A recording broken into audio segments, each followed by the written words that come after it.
sa mga kapatid po natin na nasa atin pong overflow room. Nasabi po na marami tayong mga kapatid na hindi na kakasya rito. So naroon po sila sa ating overflow room.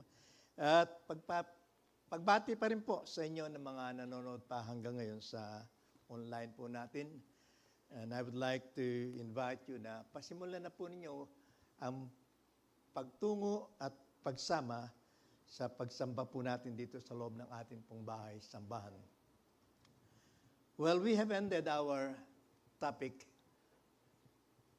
living in the last hour, and I believe that all of us have experienced na naging exciting po sa atin yung pong ating pinag-aralan ito because I know na ito'y naging malaking tulong sa bawat isa po sa atin on how we can prepare ourselves on the soon coming of the Lord Jesus Christ. By the way, who among you believe that Jesus is coming soon? And because He is coming soon, therefore it is vital and necessary for every one of us to really prepare ourselves sa pagdating pong ito ng ating Panginoon. Kaya nga, yung pong lahat ng ating pong mga kabuhayan, lahat ng ating tinatangkilik, I would challenge you, gamitin na po natin ang lahat ng ito para sa kaluwalhatian ng ating pong Panginoon. And tonight we have a new topic sa buwan pong ito ng, ano buwan ba ngayon? April. Sa buwan pong ito na April, meron po tayong bagong paksa at napakaganda po nito. In line pa rin po sapagkat ako'y naniniwala na sa ating pong paghahanda sa muling pagbabalik ng Panginoon, napakahalaga po na tayong lahat malaman po natin yung pong ating identity in Christ. And this is our topic tonight, yung pong malaman po natin yung pong ating identity sa atin pong Panginoon. Sapagkat ako po'y malaki ang ating paniniwala na ito ay isang bagay na makatutulong po sa atin upang lalo natin mapaayos, mapaganda ang ating pong relasyon sa ating Panginoon if we know our identity in Christ. Sad to say that there are so many people in churches today have lost their blessings. Blessings are being forfeited and they weren't able to experience these blessings because they do not know.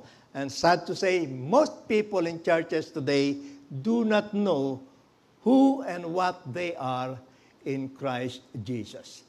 Nakalulungkot mang sabihin, marami pong mga mananampalataya sa loob ng bahay-sambahan ngayon, hindi nila alam kung sino at ano sila sa atin pong Panginoon.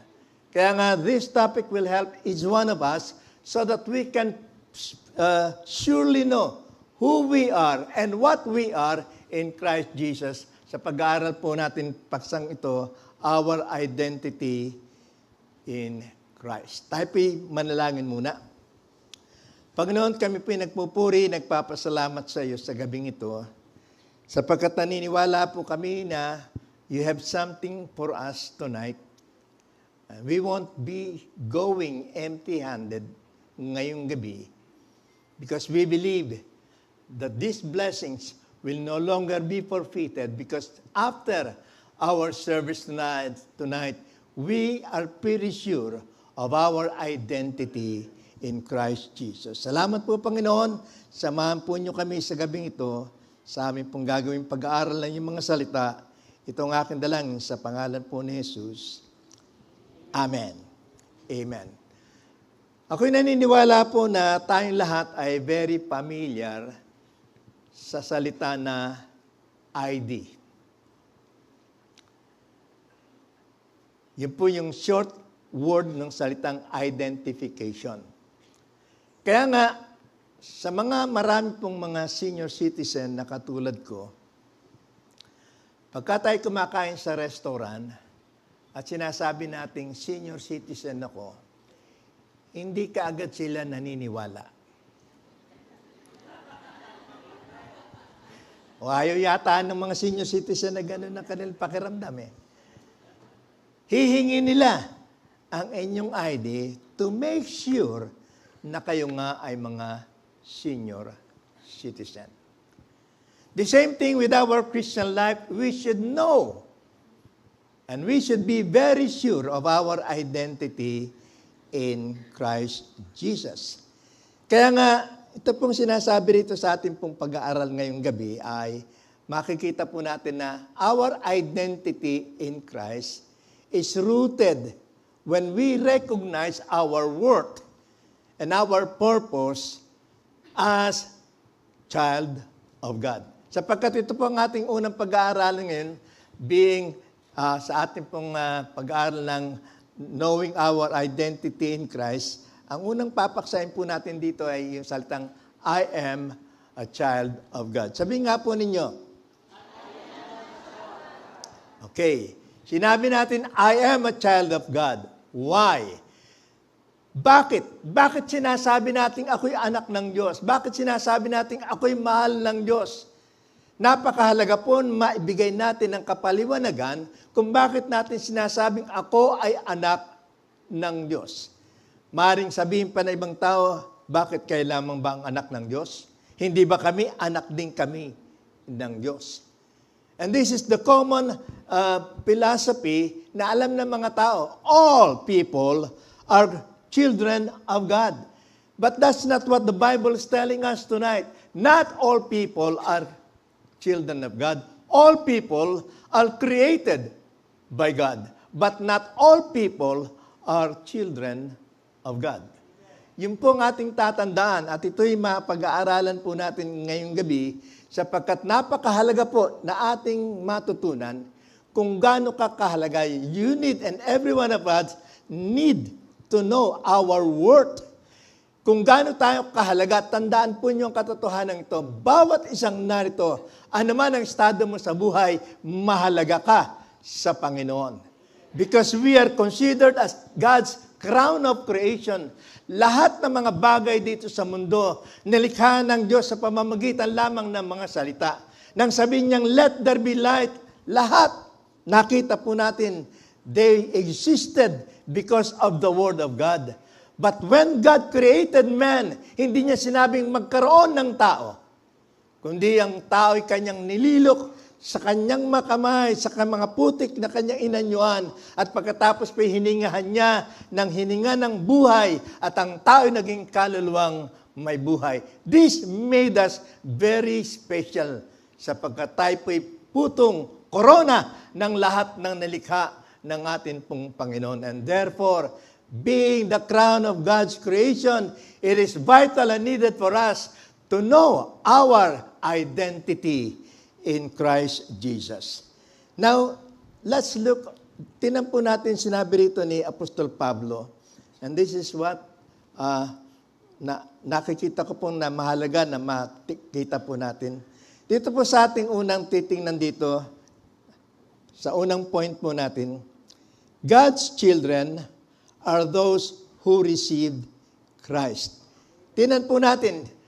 Ngayon, para po malaman natin, yung pong talagang pagkakakilanlan sa atin, yung ating pong pagkatao kay Kristo Jesus, makita po natin kung anong sinabi rito ni Apostol Pablo na napakahalaga at titiyakin ko sa inyo, pag nakita po ninyo, nabasa po ninyo ang mga bagay na ito, i-appreciate ninyo. Magpapasalamat kayong lubos sa ating Panginoon sapagkat higit sa lahat, tayo ang pinagkalooban ng ganitong mga pagpapala. Dito po sa Ephesians chapter 1, verses 3 to verse 14, makikita po natin dito yung mga biyaya. And these are the blessings. These are the identity given by God to all people who received Him. Yung lahat ng tumanggap kay Kristo, ito po ang kanyang binigay na mga pagpapala. Reading from verse 3 to verse 14, hindi na po natin babasahin ang lahat ng yan. Nais ko lamang pong banggitin sa inyo, 10, there are 10 blessings, there are 10 characteristics, mga bagay na binanggit ni Apostol Pablo po para sa lahat ng mga mananampalataya ng ating pong Panginoon. If you will read, basahin po ninyo sa bahay ninyo, pagdating ninyo sa bahay, itong mga talatang ito, Ephesians chapter 1, verses 3 to verse 14, ang sabi po ay ito, unang-una, sa verse 3, ang sabi po rito, we are blessed. Tayo ay pinagpala. Sino po rito hindi nakakaramdam at hindi nakakadama, hindi nakakatanggap ng mga pagpapala ng Panginoon? Pakitaas yung walang pagpapala. Yun namang meron, taas ang kamay. Meron pa rin hindi nagtataas ng kamay. Just the mere fact that you wake up this morning, biyaya yan ng Diyos. Maraming mga tao, busog ng kumain dahil galing sa party, kinabukasan hindi na nagising. We are not lucky because there is no such word as lucky in the Bible. We are blessed. Tayo pinagpala ng Panginoon. This is one of the things na masasabi po nating biyaya ng Diyos sa atin. When we receive Christ, nang tanggapin po natin ang atin pong Panginoong Hesus, ito ang binigay niyang pagpapala. Verse 3, we are blessed. Verse 4, we are chosen. Tayo po'y mga pinili. Sabihin mo sa katabi mo, chosen ka. Sino po natutuwa na sila'y Pilipino? Tayo po'y Pilipino sapagkat tayo pili na, Pino pa.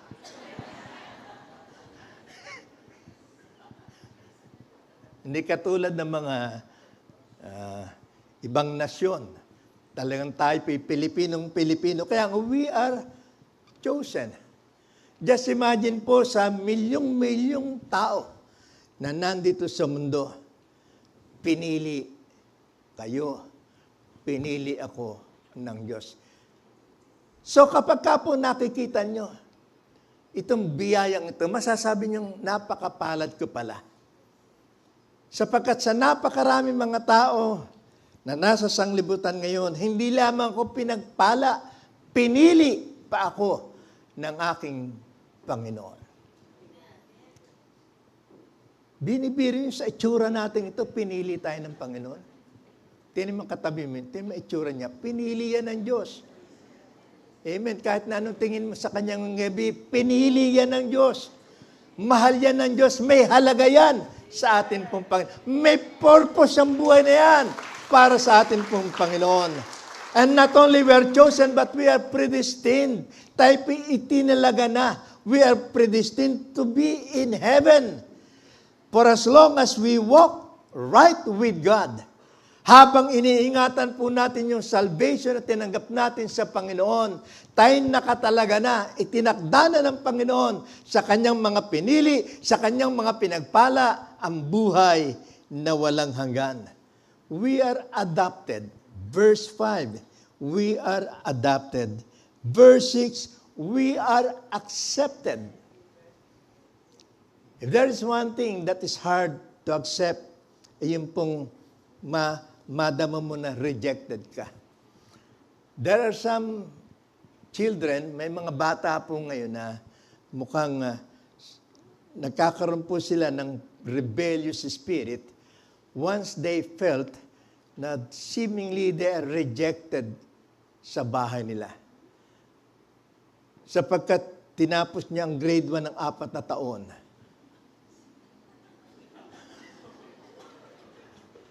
Nag-graduate grade 1 after 4 years.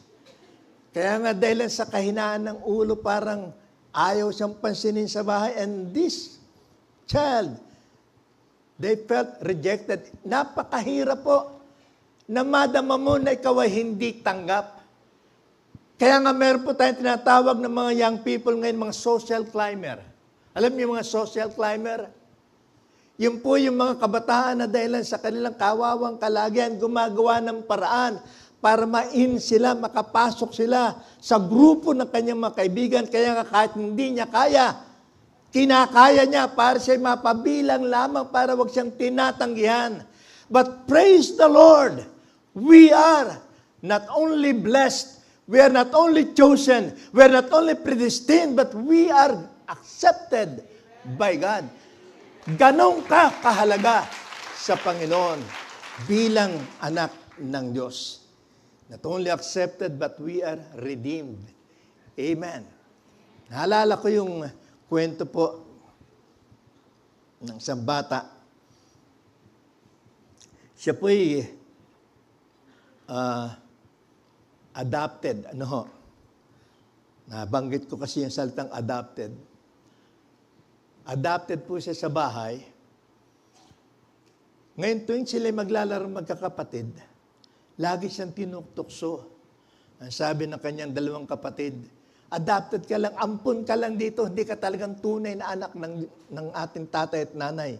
Ampun ka lang, kami lang ang anak ng tatay at nanay. Madalas umiiyak yung bata pag sinasabing siya'y ampun lamang. Hanggang sa isang araw, samantalang sila'y naglalaro uli, dumating naman sandali, binubuli na naman siya. Hindi ka naming kapatid. Tinan mo nga ang mukha mo, tsaka mukha namin. Hindi tayo magkamukha dahil hindi ka naming kapatid. Ampun ka lamang dito. Alam po nyo, may natutunang sagot. Yung pong ampun, yung adopted child. Ang sabi niya, oo, tinatanggap ko. Ako'y adopted, ako'y ampun lamang.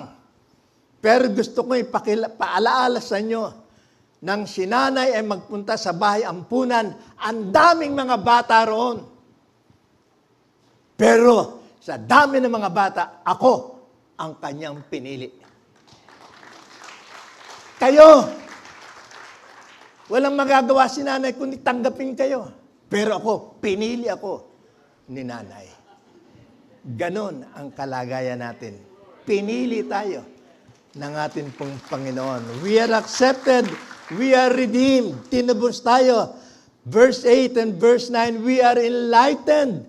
Tayo nagkaroon ng kaliwanagan. Verse 11, tayo naging tagapagmana. We are heirs of the Father. Tayo sa verse 13, we are sealed. Tinatakan tayo.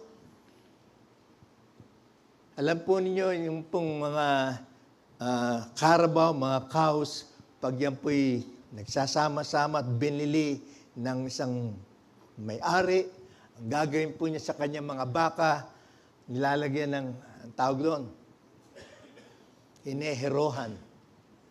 Lalagyan ng marka yung kanyang pigi. Tandaan na siya'y aking pag-aari. We are sealed. Wala nga tayong palatandaan ng pagiging pag-aari. Subalit, purihin po ang Panginoon sapagkat sa ating puso, sa ating mga damdamin, alam ko, and we are sure that we are sealed. We are sons and daughters of God. And then in verse 14, ang sabi po rito, we are assured. Meron tayong kasiguruhan. Kaya nga, binanggit po rito, God's children. Kung sinasabi natin, and you have professed tonight, I am a child of God. Therefore, if you are a child of God, and you consider you are God's children, it means you have received Christ. Ibig pong sabihin nun, tinanggap nyo na si Jesus bilang inyong tagapagligtas. Dito po sa John chapter 1, verse 12, basahin po natin. Ang sabi po rito, John 1:12, yet to all who did receive Him, to those who believed in His name, He gave the right to become children of God. Kaya nga sa kanila na tumanggap sa Kanya, sa kanila na sumampalataya sa Kanyang pangalan, binigyan nila siya ng karapatan na tawaging mga anak ng Diyos. You have heard this before, that the greatest blessing given to people today, yung pong pinakadakilang pagpapala, biyaya na tinanggap ng tao mula sa Diyos ay hindi po salvation. It's not the greatest gift. Salvation is not your greatest gift, but being the child of God is your greatest gift. Yung maging anak ka ng Diyos, yun ang pinakamalaking masasabi po nating handog na maaari mong tanggapin sa Panginoon. Kaya nga sabi po rito, and let me point to you two key word dito sa verse 12 ng John chapter 1. The two key word is this, the word received and the word believe. Amen. Kaya nga sabi ito, sa kanila na tumanggap to those who did receive Him. And I'm sure that all of you will confess and will profess you have received Christ. But do you believe Him? Kayo ba'y nananampalataya sa Kanya? Many times you just receiving, tinanggap natin siya. Sapagkat meron tayong sakit, sige tatanggapin si Jesus para gumaling ako. Sige malaking problema ko, tatanggapin ko na siya. Kaya nga marami po sapagkat tinanggap lamang sa panahon na sila may problema. Pag wala ng problema, hindi na makasunod, hindi na makagawa ng mga bagay na maaari pong masiyahan ang ating pong Panginoon. Bumabalik uli sila sa kanilang kasalanan. Because receiving Christ also means believing in Christ. Receiving and believing also means obeying Christ. Meron tayong pagsunod na gagawin po sa ating pong Panginoon. Kaya sabi rito, receive Him and believe in His name. They gave Him the right, or they gave them the right to become children of God. Kaya nga napakahalaga po nung we acknowledge our sins. Kinikilala natin ang ating kasalanan. And not only we acknowledge our sins, but there is also a need for us to repent, magsisi sa ating pong mga nagawang kasalanan. Repentance means turning back. Ayun po ibig sabihin ng salitang pagsisisi, tinatalikuran mo na ang lahat ng iyong kasalanan at lumalakad ka na ng maayos sa harapan ng ating pong Panginoon. Many people today in churches receive Christ, but they don't walk. Subalit hindi sila lumalakad ayon sa kalooban ng ating pong Panginoon. Last time, nasabi ko po, I think it's last Wednesday evening, I said, and I told people, many people today are Christians, but not born again. Iba yung Kristiyano sa born again. The Philippines is noted for being a Christian country sa Asia. Sa buong mundo na. Tayo pikilala sa pagiging Kristiyano. Pero hindi po nangangahulugan yun na tayo Kristiyano na nga. Sapagkat ang tunay na Kristiyano, nakaranas ng pagkapanganak na muli. Amen. Bago na siyang nilalang. Lahat ng mga dating bagay, kinalimutan na niya. Kung ikay mahilig pagkainom mo ng kape, nananaog ka na at pumupunta ka na sa labas ng bahay, nakikiupo ka na sa lansangan, at kung ano-anong balita ang sinasagap mo. Wala na nandito sa Calvary. Amen. Sa Magalang siguro, meron taga-Magalang dito. O, baka sa Dapdap meron.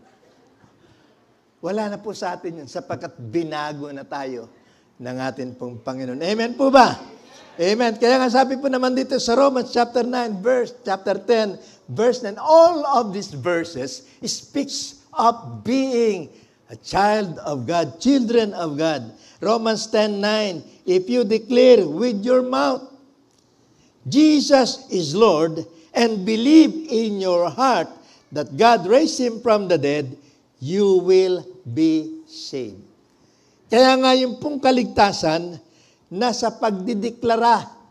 When you acknowledge your sin, katulad po nung sinabi nung 2 taon naroon sa loob ng templo, isang publican, isang maniningil ng buwis, at ang isa'y Pariseo. Anong sabi po ng Bible? Yung pong publican, yung pong tax collector, dinadagukan yung kanyang dibdib at sinasabi niya, Panginoon! Wala, hindi ho kabag yun. Sabi po niya, Panginoon, dinadagukan yung dibdib niya. Panginoon, patawarin po niyo ako na isang makasalanan. He acknowledges his sin. But the Pharisees' prayer is this, Lord, I praise you because I give my tithes, because I give my offering, because I attended church every Sunday. Sino ang tinanggap ng Panginoon? Yung publikano na kumilala na siya'y makasalanan. Therefore, those who receive Christ means you acknowledge and you declare with your mouth, Jesus is Lord. Pag sinabi niyong Jesus is Lord, that means He is now your Master. He is now your Lord. Siya na lamang ang paglilingkuran po ninyo at hindi na ang mundo natin pong ginagalawan. Amen po ba? At maniniwala tayo ng ating buong puso, tayo po'y ligtas. Lahat ng ligtas, magsabi ng Amen. Therefore, yung pong Romans 10:9, tanggap natin. Amen po ba? Dito po sa Galatians chapter 3, verse 26, ang sabi po ito, so in Christ Jesus, you are all children of God through faith. Sa pamamagitan po ng ating pong mga pananampalataya, tayo po'y mga naging anak ng ating pong Panginoon. At yung po Romans chapter 8, verse 16 to verse 17, nabanggit ko na po ito kanina, na binanggit din po naman ni Apostol Pablo, na tayo po'y co-heirs with Christ. Tayo kasamang tagapagmana ni Hesus Kristo. Kung ano ang kay Jesus Christ, yun din ang nasa atin. Hindi po ba napakalaking bagay niyan? Hindi ito nakikita ng marami. Kaya nga, yung pong kanilang mga pagpapala, dumadaan lang sa kanila. Hindi nila nasasagap, hindi nila nakukuha, sapagkat hindi nila alam kung sino at ano sila kay Hesus Kristo. Amen.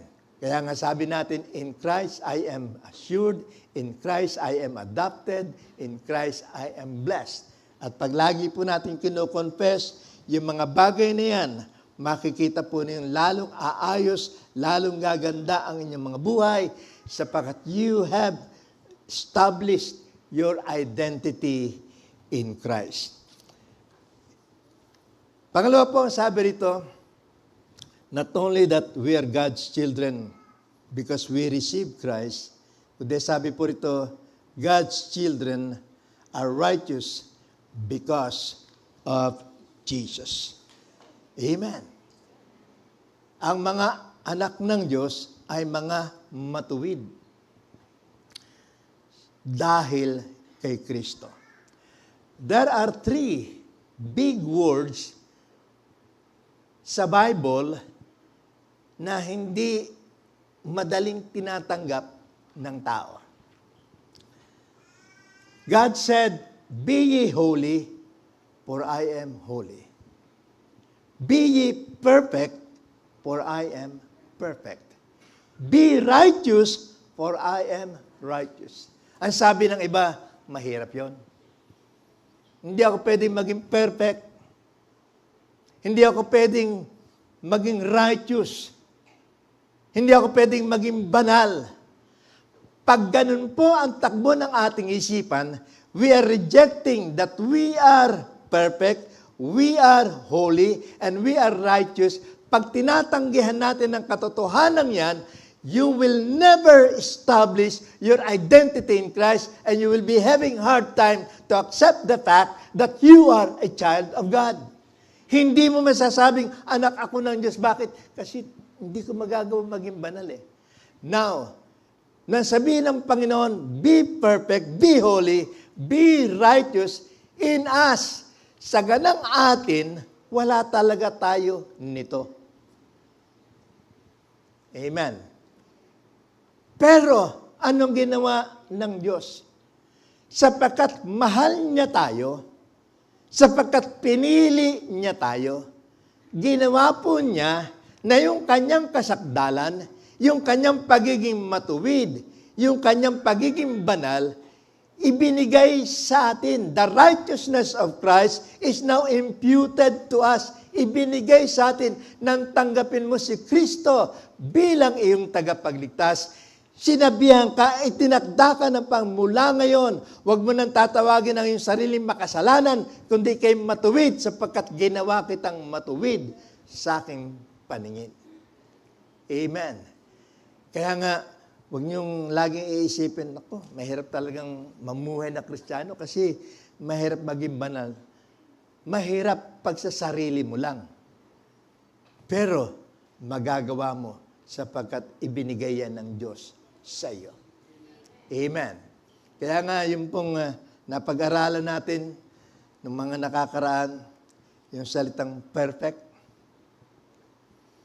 Sino rito ang perfect nang pumunta rito sa church? Kasi hindi kayo perfect pagka kayo nagpunta rito, may nag-cross na sasakyan sa inyo. Wow. Nagmura ka, nagalit ka, uminit ang ulo mo, 74 ka, bagsak ka. Pero kapag ka nagmamaneho ka, may abusadong driver, kinat ka kung ano-anong nangyayari sa iyo sa daan habang papunta ka rito, halos malagas ang buhok mo sa pagkainis. Pero sinabi niyo, praise the Lord. Pagpalain kayo ng pang-ingatan sana kayo ng Diyos. Dumating ka rito, masaya ka pa rin, perfect ka. Hindi dahil sa iyo, kundi alam mo, ibinigay sa iyo ito ng Panginoon. Kaya nga, sabi po rito, we are righteous because of Jesus. Napakaganda po ng binanggit dito sa ating pong pag-aaral. Sabi po ito, your being is what you truly are within. Your doing is the product of your being. Yung pagiging ikaw ay yung talagang nasa loob mo. Pero yung ginagawa ay bunga ng nasa loob mo. Now, we are called human being. Ang lahat ng human being, taas ang kamay. Pag hindi kayo nagtaas ng kamay, ano kayo? Ngayon, as human being, bilang tao, dapat ang ginagawa mo ngayon, puro makataong gawain.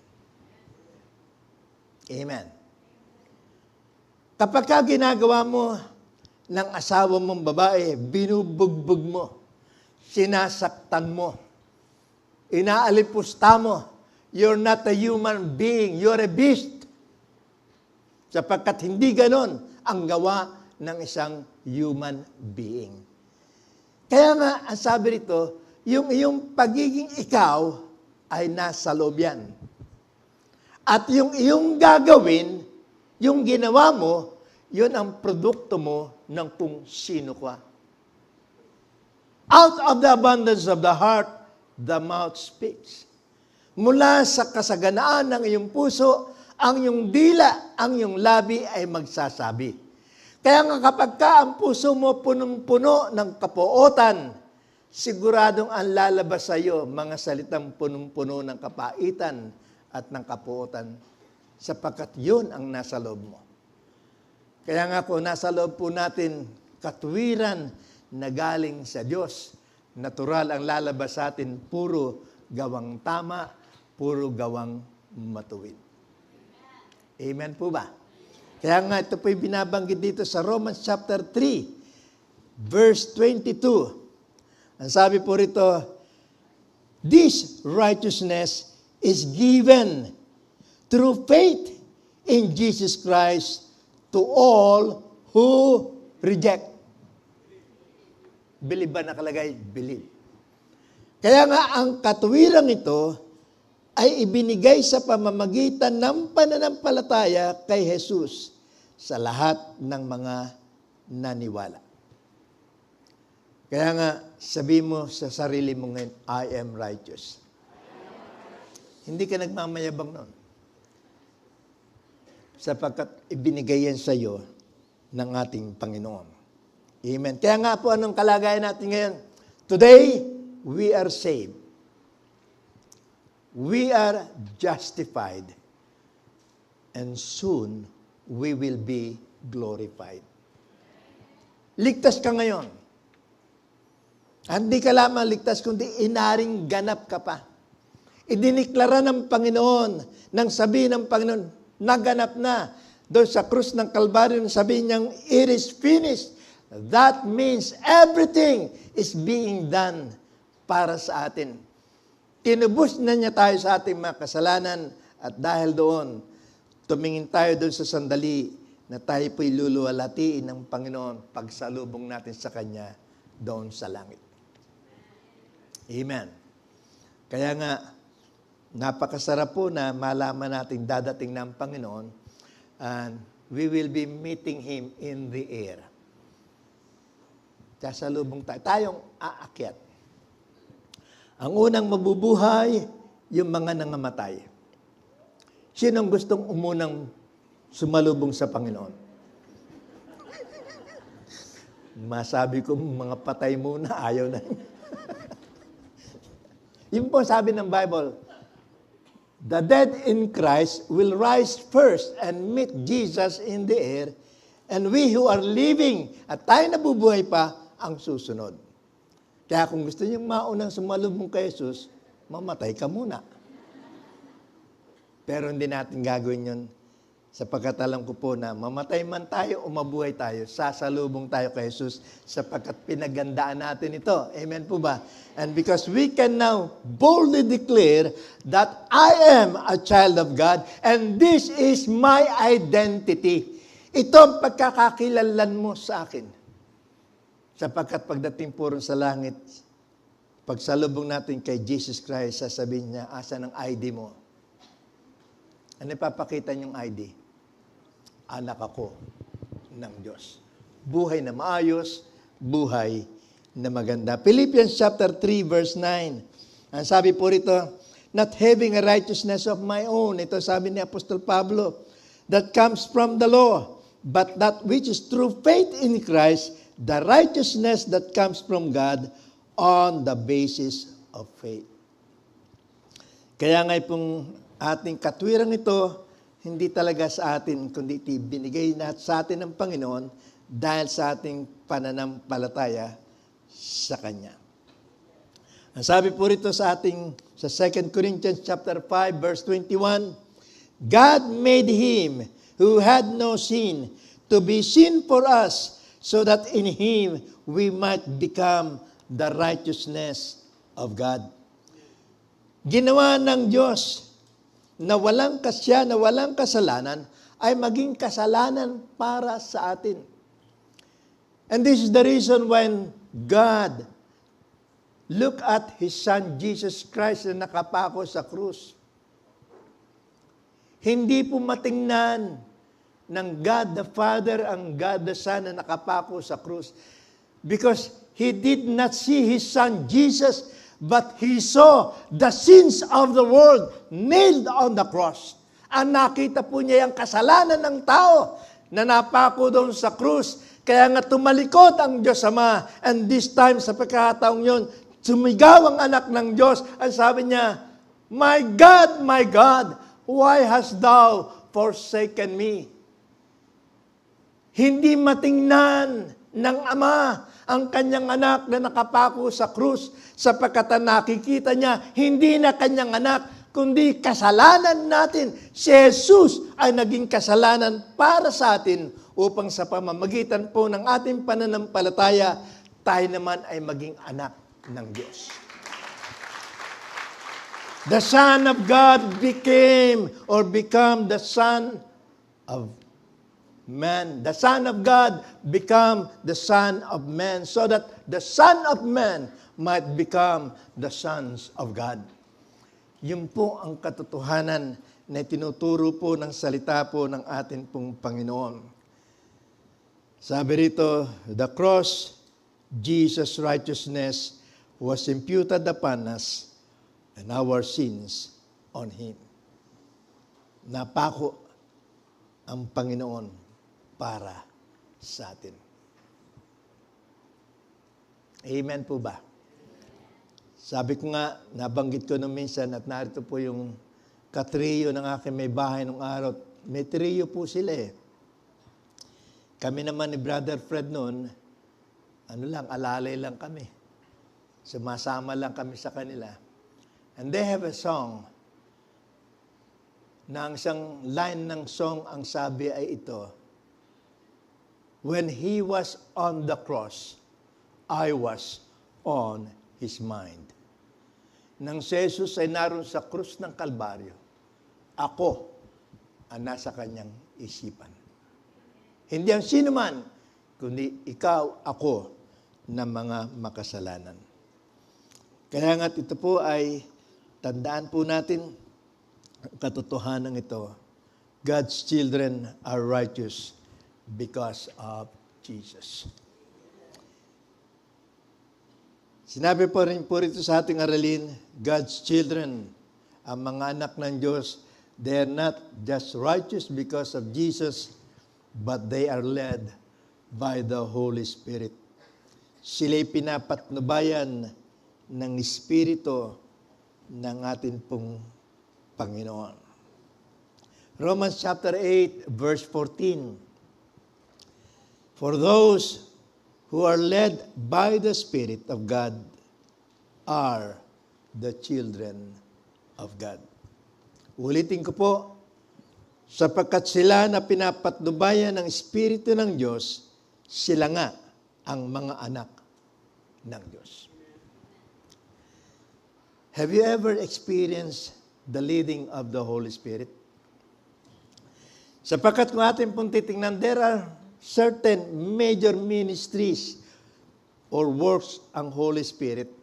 Kung atin pong susumahin lamang sa atin pong pag-aaral, ito ang pangunahing trabaho ng banal na Espiritu.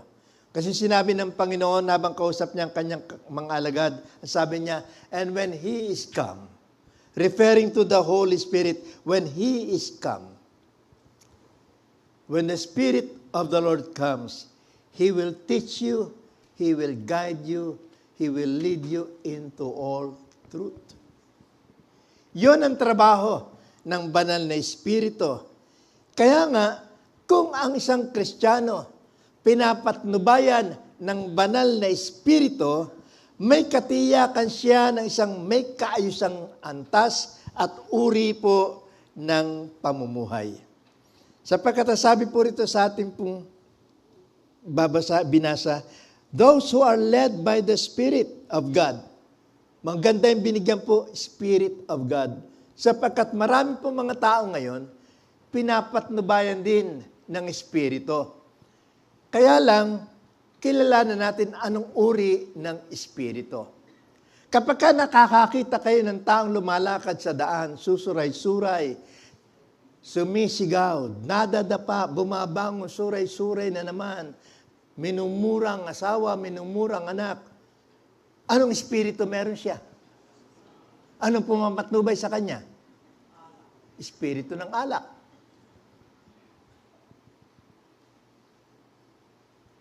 Pag meron tao sa church, yan, manda kayo. Pag meron tao sa church, nakaupo, nakahalukip-kip,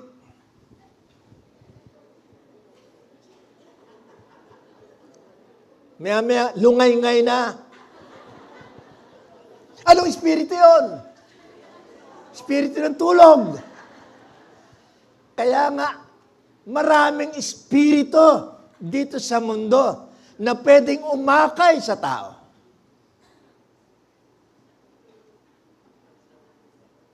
Kuminsan, yung mismong katabi nyo, may kakaibang espiritu eh. Imbis na yayain ka mag-church, yayain ka mag-party. Imbis na gumawa ng mabuti, gagawin ng masama. Kaya nga, sabi nito, maliwanag po, binanggit dito sa ating arin, sila na pinapatnubayan ng Espiritu ng Diyos, sila nga ang mga tunay na anak ng Diyos. Amen po ba? Kaya nga, napakahalaga na nasain po natin. Although, sa ibang mga religious organization po, the work of the Holy Spirit is only part of the past. Sa kanila, ang banal na espiritu ay aktibo lamang during the time of Jesus. Sapagkat wala na si Jesus, sa kanila, hindi na active ang Holy Spirit ngayon. So they don't believe ng working ng Holy Spirit ngayon.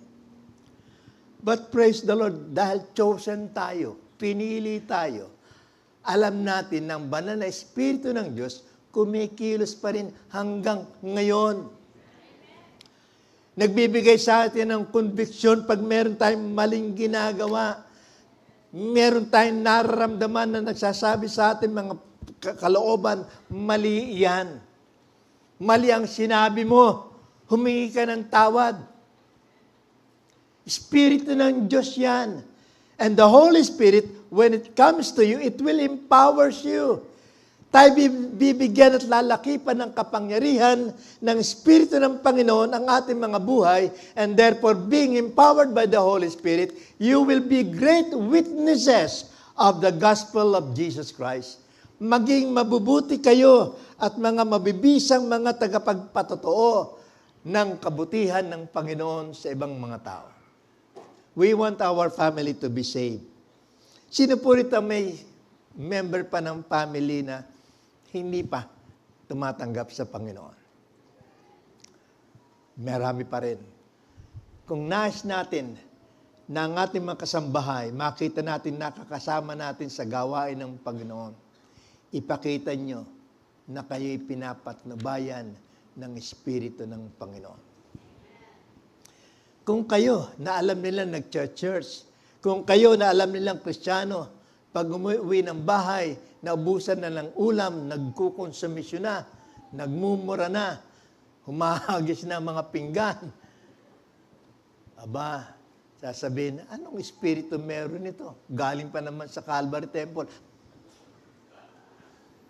Nababanggit pati pangalan ng church natin. Ganun ba taga Calvary? Patunayan natin hindi ganon ang mga anak ng Diyos. Sapagkat Espiritu ng Diyos sa pumapatnubay sa atin, lahat ng ating gagawin ay ayon sa udyok lamang ng Espiritu ng ating pong Panginoon. So the Holy Spirit will teach you. He will guide you. He will empower you. He will teach us. Tuturuan tayo sa lahat ng mga bagay na maaari po natin gawin. Kaya nga, if you are led by the Spirit, it is important that you must show that leading by the Holy Spirit, you will be walking according sa nais ng banal na Espiritu. Kaya nga kung ikaw po ay pinapatnubay ng Espiritu ng Panginoon, dapat lumalakad ka rin ayon sa udyok ng Espiritu ng ating pong Panginoon. Amen.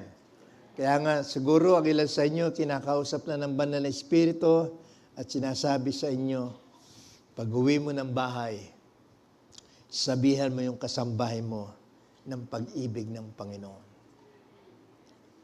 Lalo-lalo na po dito sa ating bansa, alam po natin mga kapatid, na hanggang ngayon ay marami pa rin mga tao na kung saan po'y lisya ang paniniwala sa paraan po ng kaligtasan. Sana mangyari po na tayong lahat maging kasangkapan ng Panginoon upang magdala sa kanila ng tunay na daan ng kaligtasan. At ang tao lamang makapagsasabi ng tunay na daan ng kaligtasan ay yung nakaranas ng tunay na kaligtasan. Kailanman hindi ko pwedeng i-describe sa inyo kung paano kahirap ang manganak.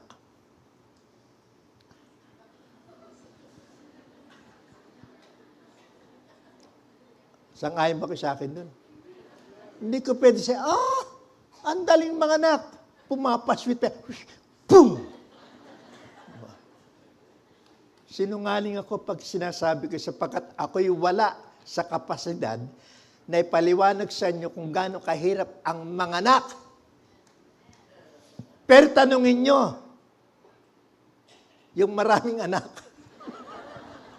Madali lang. Kasi po, meron akong classmate sa Bible school noon. 14 sila. Sabi ko, very productive ang family nyo. Kaya nga, mahirap pong ipaliwanag sa ibang tao yung hindi pa nyo naranasan. Kaya wag ko kayo maglalakas loob na sasabihin sa kanila, alam mo, ang save ay ganito. Kung pagkatapos nakikita nilang nagmumura ka pa, kung pagkatapos nakikita nilang tumataya ka pa sa wedding. Sa Calvary, wala nun. Sa Tarlac lang meron nun. Kawawa naman. Hindi man nila ako nadidinig. Baka merong naka-online na taga-Tarlac. Hindi po kayo kasama, ibang taga-Tarlac lang. Kaya nga ito po, napakahalaga na maramdaman po natin na tayo patuloy na pinapatnubayan ng Espiritu ng ating pong Panginoon. Amen po ba? Tiyakin nyo lamang na Espiritu ng Diyos ang pumapatnubay sa atin. Basahin po natin itong 1 John chapter 3, verse 1.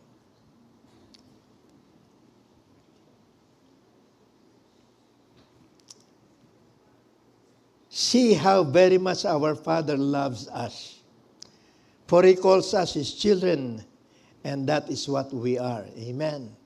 But the people who belong to this world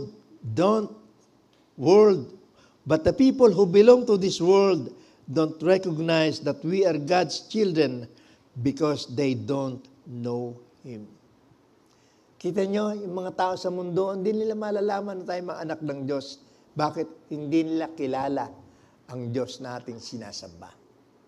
Pero tayo po, sa ating pong samang ito, sa ating pong pamilya, tayong lahat magkakilala sapagkat iisa ang ating Ama. Amen. Iisa ang ating layunin at yun po'y mabigyan natin ng kaluguran at kasiyahan ang ating pong Panginoon. Nais ko lamang basahin itong huling bahagi na binanggit dito sa aming lesson. Sabi po ito, if you are truly a child of God, surrender to His leading in every areas of your life. Let Him guide your actions. Align you with His divine purpose, cover you with His protection, and lead you toward His good pleasure or pleasing and perfect will. Kung ikaw ay anak ng Diyos, isuko mo sa Kanya, sa Kanyang pangunguna, ang bawat bahagi ng iyong buhay. Not just part of your life, but every area ng atin pong buhay. Let Him guide you.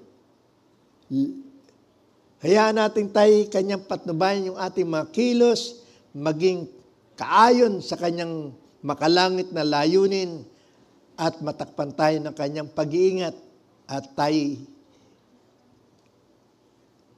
pangunahan tungo sa mabuti, kaaya-aya at sakdal na kalooban ng ating pong Panginoon. Tayo po'y yuyuko, tayo po'y mananalangin. God's children are those who receive Christ. God's children are righteous because of Jesus. God's children are led by the Holy Spirit. Therefore, always meditate, declare, and live that we are God's children because that is what we are. Panginoon, ngayon pong gabing ito, sana hindi kami namamali sa aming pong mga akala. Kundi ngayong gabi, Panginoon, malaman po namin, matutunan namin, makita namin kung sino kami at ano kami kay Kristo. Panginoon, salamat po sa katwiran na yung pinagkaloob sa amin. Na dahil doon, hindi na kami tumatayong makasalanan pa sa iyong banal na harapan, kundi kami mga makasalanang nilinis na ng iyong banal na dugo. Kami, Panginoon, ay pinagpala. Kami, Panginoon, ay pinili. Kami, Panginoon, ay tinanggap. Kami, mga tinubos. Kami, mga naliwanagan. Kami, Panginoon, ay mga kasamang tagapagmana ni Jesucristo. Tinatakan mo na kami, Panginoon, at dahil doon, meron kaming kasiguruhan sa bawat lakad ng aming mga buhay. Salamat po. Tulungan po nyo kami pasimula ngayong gabi. Help us, beginning tonight, starting tonight, to establish our identity in Christ. Na kahit saan kami pumaroon, masabi namin kung sino kami at ano kami kay Kristo. Salamat po, pinupuri ka namin, nilulwalhati sa pangalan ni Jesus itong aming dalangin. Amen. Tayo po lahat ay tumayo.